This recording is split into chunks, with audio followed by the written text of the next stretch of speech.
Bonjour à tous et à toutes, c'est Darkside. Aujourd'hui, on se retrouve pour la deuxième partie parce qu'on a eu un problème technique. Alors du coup, on va refaire la deuxième partie aujourd'hui. Oui, donc comme je disais dans la première partie, c'est une Stanley, elle fonctionne très bien. Donc pour agrafer tissu papier, bon papier ça sert à rien mais bon. Voilà. Enfin c'est tout. Bon celle-là elle est un peu vieille, c'est mon grand-père qui me l'avait donnée. Mais c'est pas de la marque. Hein. Regardez, j'ai même repeint l'écrou. Parce que j'en ai pas des comme ça. Si vous voulez, vous pouvez m'envoyer un colis avec une pince Facom dedans, ça serait super. Non, je déconne. Alors, clamolette Facom, ouais c'est une Facom. Regardez. Elle est un peu vieille, hein, mais bon, ça sert bien. Je m'en sers. Cliquez. Ça, c'est les gros, ceux-là. Un gros cliquet. Je m'en sers pas souvent, mais quand vous en avez un, ça sert bien. Donc, encore un tournevis, encore un autre tournevis. Celui-là un peu plus vieux, il faut que je le refasse. Et il faudra que je le remeule, parce que l'embout est un peu pourri. Alors, ça, c'est une bombe de dégrippant Facom. Pas mal, ça.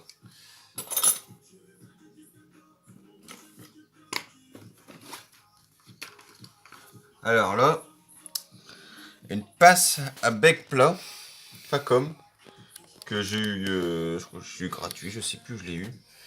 Ça devait être mon grand-père qui me l'a donné aussi. C'est bien aussi pour retirer les petits trucs et tout. Pas mal aussi. Je vous conseille cette pince si vous le trouvez en brocante, achetez-la. Pas trop cher. Hein. Clé plate. Clé plate Facom. Attendez, j'en ai des autres. Hein. J'en ai pas. Je m'en suis servi. Hein. Bon, c'est pas la même gamme celle-là. Donc plusieurs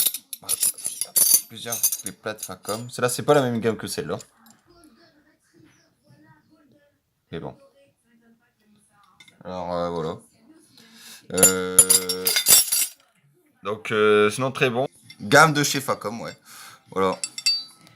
Donc je vous conseille ces clés plates. Je les avais achetées 40 € pour le lot. Donc à Bricoman ou à Leroy Merlin, je sais plus trop. Donc il y en a une, deux, trois, quatre, cinq, six, sept. 7 clés pour 40 €. Ah non, désolé, 8. 8 clés. 8 clés. Voilà. Clé à pipe que j'ai acheté en brocante. De 22. Bon, ça sert pas souvent, mais pour les voitures, ça sert bien. 1 €. Ça, c'est des petites clés BTR Facom de précision. On sert pas souvent non plus. Plus pour les circuits électroniques et tout. Clé à œillet Facom de 15 et 14. Bon, je m'en sers pas beaucoup parce que 15 et 14, c'est pas ce que tu te sers le plus. Alors, ça, c'est pour les écrous de 8. Enfin, les écrous. Voilà. Regardez. Voilà. Facom, bien sûr. Hein. Bon, il est un peu vieux celui-là, je sais plus où je l'ai eu. Alors, des clés BTR en voiture, en voilà, j'en ai plein.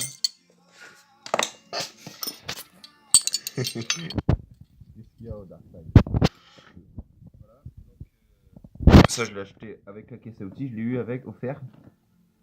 Ça, je lui en brocante tout le reste. Désolé pour l'ellipse, hein, c'est parce on devait faire un truc. Occupé. Donc voilà, c'est le tournevis encore. Un tournevis électricien. Je m'en sert pour les prises. Alors ça, c'est très vieux tournevis que j'ai acheté. J'ai pas eu 40 €, j'ai eu un 30 €. Très vieux tournevis Facom. Plusieurs embouts. Bon, ça me sert souvent, mais je me sers plus des nouveaux. C'est plus pour la collection, ça. Et une grande clé à molette de 15 pouces. Ça sert pour les gros. Plus pour les voitures, ça. Pour les machines aussi. Elle me sert bien. Franchement, j'ai pas à me plaindre, elle va bien. Et là, c'est ma caisse à outils. En tissu que j'ai acheté en promotion. 80 € je crois. Elle est vide, il n'y a rien de spécial dedans. 80 € avec 15 outils dedans. Voilà. Donc voilà, c'est tout ce que j'avais à dire, The Dark Side. J'espère que vous allez me suivre. La prochaine fois, je vous présenterai la perceuse visseuse à percussion Bosch. Je vous présenterai aussi ma caisse à outils qui est dans le garage. Mon tiroir avec tous des outils dans le cabanon. Et je vous présenterai aussi la gamme Facom que j'adore. Et dites-moi en commentaire si vous avez aimé. Et dites-moi en commentaire ce que je vous ai demandé aussi. la sorte de douille articulée, je sais pas trop comment ça s'appelle. Merci, donc je redonne la parole à The Dark Side. Ok. Ouais, bah j'espère que ça a bien marché pour toi et on se retrouvera pour une prochaine vidéo. Au revoir tout le monde.